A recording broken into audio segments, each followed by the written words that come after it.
Hi, welcome to Viewpoint. I'm the host, Lily Newman, and along with my co-host, Susan Solomon, Executive Director of Drug Crisis in Our Backyard. Good afternoon, Lily. Welcome, Sue. Thank you. And today our guests are Eric Jones and Shane Hayward from Delancy Street Foundation. I want to welcome you. Thank you for being here. Thank you for having us. Absolutely. Thank you for having us. We're very happy to have you here today. We've heard a lot about your organization, and actually we met at Senator Murphy's Shed the Med not that long ago, and we thought it would be a great opportunity for you to come on Viewpoint and tell the audience what your organization does and how you got started and how people can contact you and all those things. So, welcome. Thank you. So why don't you just tell us, Delancy Street, tell us what it is, because I've heard of it, some people have, so tell us about Delancy Street. What is it? So, the Delancy Street Foundation is a 2-year residential academy for men and women who've hit bottom, through drugs or alcohol, incarceration, and it's a way where people can reattain or learn the life skills that they need to be able to live successfully. Because once the drugs are over, you still need to kind of learn how to live life, and that's kind of what we teach and do through a 2-year process. Okay. And do you take private funding? How do you support yourself? Well, we're actually completely self-sufficient. So our trade schools that we offer, such as our moving company, we have a retail department. Other facilities have restaurants, catering, things of that nature are actually the way that we pay our bills. They're ran by us, but it's also used the funds that we generate are able to keep our doors open so that we don't take insurance money, we don't take government funding, we don't take tax dollars, and we're able to not take from society, instead give back and help people get on their feet. And that's good to know so that people know that they can come to you if they don't have insurance, if the insurance doesn't pay, or they can just come to you. Now, will you take someone who has insurance but you won't access it, so they can just come to you and say, look, I've got insurance, but I have no money, so they can come? Because that's something that people won't understand, because you're probably the only place that says just show up at the... What's your policy? I don't want to say it for you. Your policy is... show up. Yeah, just show up and have the desire to want to change. Right. With the insurance, it's really simple. We have Fidelis and we go through Medicaid. So we just have, regardless of whatever background you're from or what you have or don't have, it's everybody gets on the same policy, and it's the same way that our foundation is essentially. Everybody's equal, the same, and that's how we treat it. Okay, so let me understand that. So if someone comes to you and whether they have insurance or not is insignificant. Right. You're going to get them Medicaid. Correct. Fidelis, Medicaid. Correct, okay. yes. Because there's other treatment facilities that do the same thing. If somebody comes without insurance, they'll get them on Medicaid, whichever one that place takes. Like, Arms Acres does that, St. Christopher's. They facilitate the person coming in getting the Medicaid that they need. Absolutely. Correct. So you do that also. Yes. Okay. I have to interrupt, but you get Medicaid not to pay for treatment? No. No, to pay for living, to pay maybe for food stamps? No, we don't do any medical? food stamps. Okay. We don't do, it's so what's the Medicaid for? just in case. I mean, of course, in society things happen and someone were to get hurt, and we Got have to take it. them. So it's just the medical piece. Yeah, we don't use Now I insurance to pay for understand. the bills, or it's Got not it. used for food stamps. We take care of all that ourselves That's what I through thought. various vendors, and we actually pay for our own food and take Got care it. of all that on our Okay. own. Oh, well, Yeah. I see. Okay, so Yeah. so you don't either take the residential part of the Medicaid. You don't take. There's absolutely 0% government funding in any aspect of our foundation. From no matter which of our facilities you're at, we're completely self-sufficient. Great, that's great. So how many facilities are there? There's 6. We have 3 on the East Coast in Brewster, and then North Carolina and South Carolina. Okay. And then there's also our headquarters in San Francisco, along with LA and New Mexico. Okay, that's great. So now, there's Delancy Street is in Brooklyn. Is there some connection with Delancy Street in Brooklyn and the name of your foundation? It's actually the Lower East Side of Manhattan. The name comes from. It's okay. It's symbolic of Bowery. the way people used to live back when the immigrants would come over. Okay. And Delancy Street is sort of a representation of that. The name, like everybody coming together and pooling their resources to help each other survive, live. So in Delancy Street, the way that works is, let's say somebody were to come in and they had a 12th grade reading level. They would teach somebody that has an 8th grade reading level, and that person would teach somebody that has a 6th grade reading level, and so on and so forth. So essentially, you're passing on what you have, and you're teaching somebody else with what you have available to you. And the same thing works in those types of communities. Somebody could be a plumber, somebody could be in construction, somebody could be good at something else. So everybody learns something different from everybody, and everybody has something to offer. Okay. Yeah. That's like paying it forward. Exactly. Paying it Exactly. forward. Yeah. Okay. Yeah. So now you're a 2-year person has to come in with the desire and the willingness to give you a 2-year commitment. Absolutely. Yes. Okay. What happens if they say that, but in a month or so they leave? How long? How many people leave? How many people, on average, stay the whole 2-year commitment? With the reason why we're 2 years, let's start there first. Most of us who've been at the foundation, or the people that need help, have, we've been, either on using or incarcerated for an extended period of time.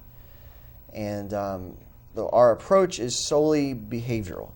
So when you go through the behaviors of being a drug addict for X amount of years, or being a criminal or incarcerated, whatever the thing is, it's going to take some time to relearn how to be a different person. So we expect a 2-year commitment. Right. And it's different for different people, I guess. You have, if somebody walks in and they don't have any, legal overhead per se, they'll make it the same 2-year commitment that anybody else does. And of course, some people, we're really upfront with it. We're really tough. Not that we're overbearing or it's militant or anything crazy. It's just that instead of being who you were, you're going to learn responsibilities. You're going to be given some chances to gain some trust. And as the lives that we were living before, that's tough. But it started in small incremental steps and some very simple activities to actually being able to run different training schools within the foundation. So the 2 years really goes into changing your social skills, changing the way you think, act, walk, and feel, along with learning the necessary job skills through vocational training to be able to succeed. So tell us what a typical day would look like. Okay, so for the newcomer, Right. they would be on maintenance. Right after the interview, they go to the warehouse. We supply them with any clothing they're going to need, to the bedding, to any hygienic needs that they would have. We supply everybody with everything, and it's all equal. So they wake up the first day, they're on maintenance. Maintenance is just a phase where you're expected to be able to learn how to wake up and go get to a job on time, to be able to work with people, to be able to communicate professionally, to be able to do the things we kind of learn at earlier stages in life that we missed. That's right. That's right. You're right. So- You're teaching people, because if someone started using at 15, that's when they stop growing Exactly. emotionally. And so you actually got a bunch of kids when they first come in, absolutely developmentally, right. So Yeah. they need to start to learn how to get up on time, brush their teeth, wash their face. Make their bed. Make their bed. That's show up on literally time what for we do. breakfast. Very true. So that sounds like the maintenance phase. But then, Exactly. so let's say this now. So nobody comes in that is detoxing.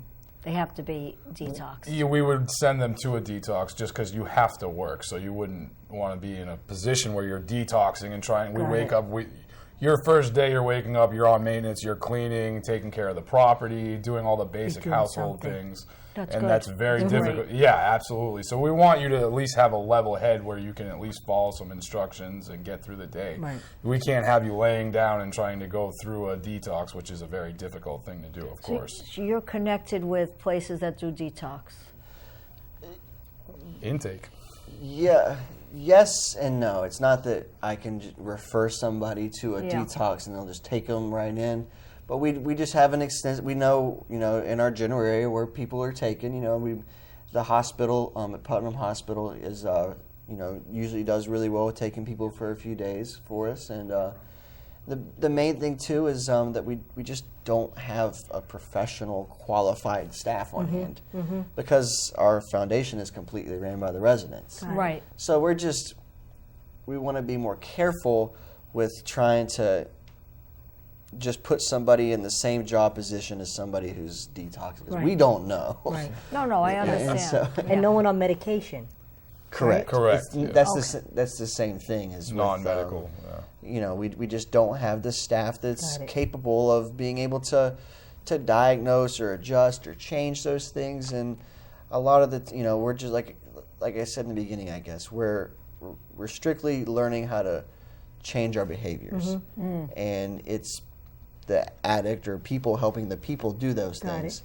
So we just make things really simple for the people around us and our communities, and it's just that we just can't diagnose it. It's more simply put, I guess. So if anyone comes in with depression and they have their own meds, their own doctor, they can't come because they can't have their medications on them. Correct. Because they can't just have them there. Okay. Correct, yeah. All right. Okay, It's good to and you know. have men and women. Yes. And how many beds? In our facility, it is just men in Brewster. In Brewster, In just Brewster, men. yes, Okay. But we could about 60. It goes up and down. We're not going to turn anybody away. If we got to that number, we would make sure that you would be there too. Okay.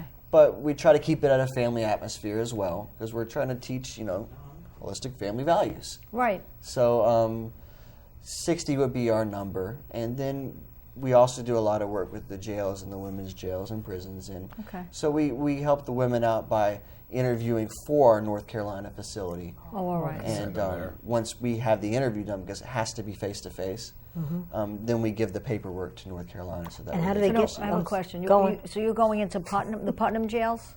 Yes. Yes. Yeah. Okay. All right. Yeah, Putnam County Correctional Center, and then all of the local prisons just as well. okay. Well, that's Going interesting. to Solutions in Valhalla or no? Absolutely. Oh, Yep. you do? Yes, Good. we do, yeah. Wow. Okay. Because I'm telling you, a lot of people come out of the prison, they should come to you.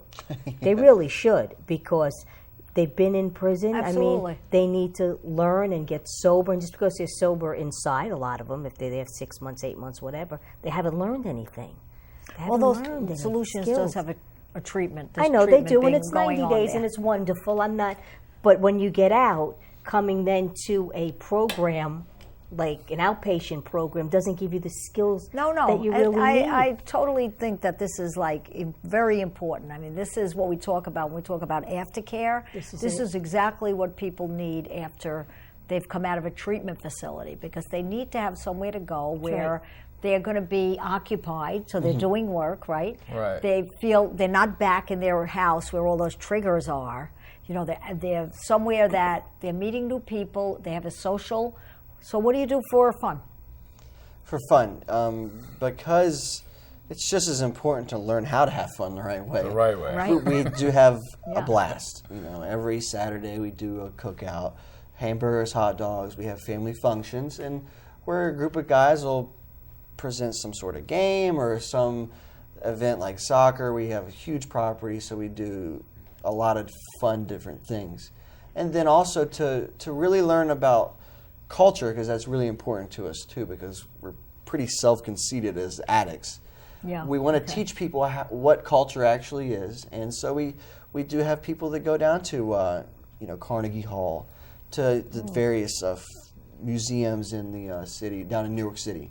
And then we also have a lot of fun going to the baseball games and football games, basketball games, stuff like that, just so you can kind of get back into the mix of having fun and not having to use or be the people we were before. Right. It's living life on life terms. Absolutely. Exactly. It's really Very that. practical living. That's the whole purpose, Right. is you're practicing living life the way that somebody that has done it the right way their whole life. And that's what learn. we're trying to, exactly, that's all it is. Now, do you do meetings there? 12-step meetings?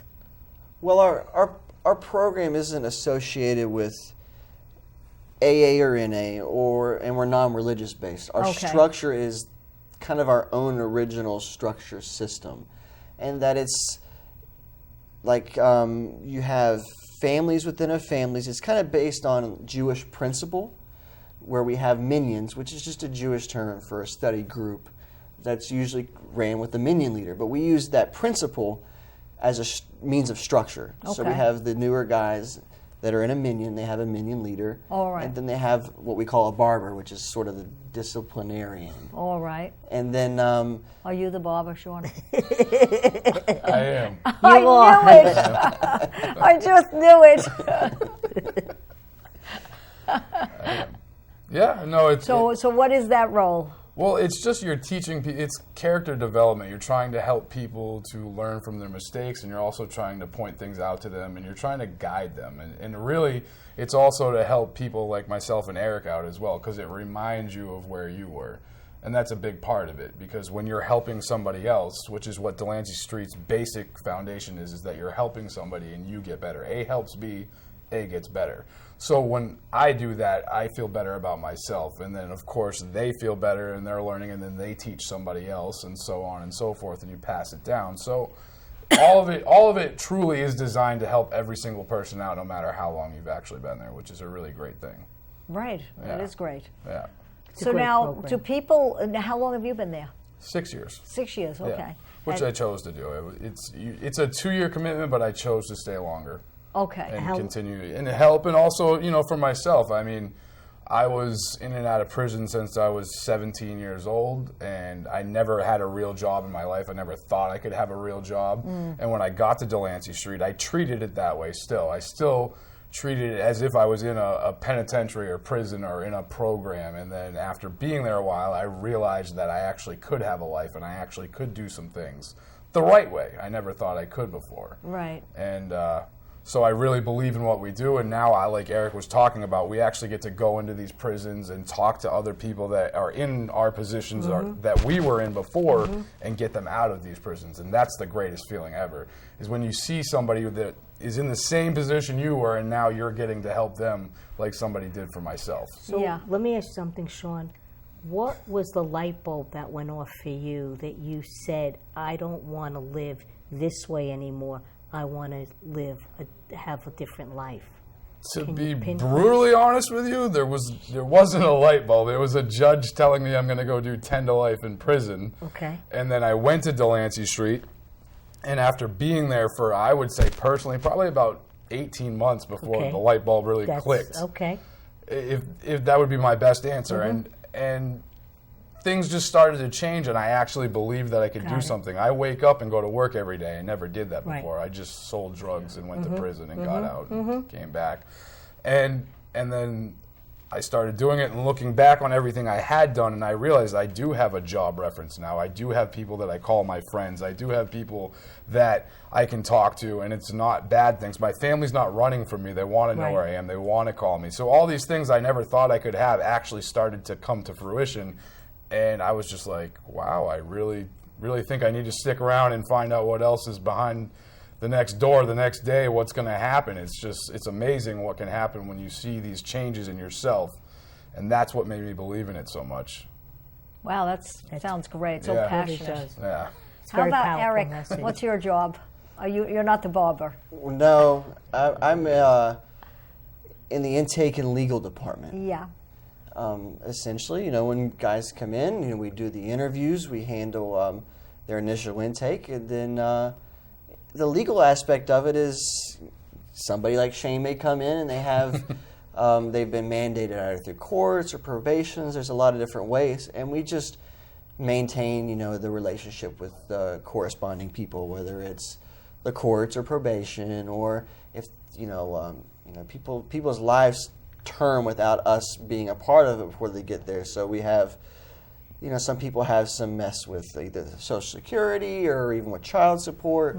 So we just try to get those people kind of on board with the fact that we're trying to help the person become the responsible person so that they can handle the things that they need to handle once they leave. So that's kind of my job, where I correspond with a lot of different agencies to make sure that people can get there and stay there. Right. And do you find that the different agencies are receptive to giving, to listening to what you have to say and giving that person a break to get to the point they need to get to? Surprisingly enough, yes. It's sometimes tough when you kind of go in cold, where you don't, the area that we go to doesn't have any clue what we are, Right. and sometimes, a lot of time we're out of state because we go up to New Hampshire and Massachusetts and Boston, and it's, once we kind of get in and we speak to them, and we usually invite people for tours, things go a lot smoother. Got So it. we at this point now, to be honest, we have a lot of really firm, established relationships with a lot of people. That's great. So more often than not, if the person has the interview and we accept them, they can get there or get here. Can I ask you, Eric, what brought you to Delancy Street Well, Foundation? I wasn't in trouble at that point when I decided to come. I was just a walk-in to Delancy Street. My situation, just being the addict that I was, I'd been to a lot of different programs, and I kind of had this predetermined way that I thought that I was going to act when I came in. And but I just went online and with a family member and took a bus and went to Delancy Street, essentially. And were you taking heroin? Yeah, I was a heroin addict for about 10 years, and I came in when I was 25. Wow. And Okay. now I'm 30, so Wow. Oh, wow. I've been there for about 5 years. Congratulations. And it just there's really not much difference to mine and Shane's story, except that I just wasn't in trouble at the time because I have been in and out of jail Yeah. a lot for my age, and I have been through a lot. But you go to Delancey Street, kind of in my situation, I was just tired. Yeah. Physically, emotionally, and I'm the kind of tired where you're really beat and drug out, and you're just really tired of the continual cycle. Right. And it just kind of took me to get to that really, really, really low point to get there, and so. Yeah. So Here how I am. long did it take for your light bulb? You said 18 months. When do you think that you realized that life could be different for you? To me, that's the light bulb. Well, I guess I had for a long time, family members telling me that things could be different. And so I knew it because I grew up in a good family. But my way was my way. And it just took a while, even into, after coming to Delancey Street, I would say the better part of a year of kind of kicking, okay. fighting, screaming, scratching, and to really decide that, I needed to do something different. I wanted to ask you about your moving company. Okay. Because I know that's a source of income for you, and we see your trucks running around Putnam. So I wanted to hear more about what the moving company is about. Let the audience know that you do have a moving company and a professional moving company. Yeah, absolutely, of Okay. course. Yeah, we're located in Brewster, New York, but we do move up and down the entire East Coast, as well as we have moving companies in every facility. So if you were looking for a move in those general areas, you could call them as well. But we're in San Francisco, Los Angeles, New Mexico, North Carolina, and South Carolina.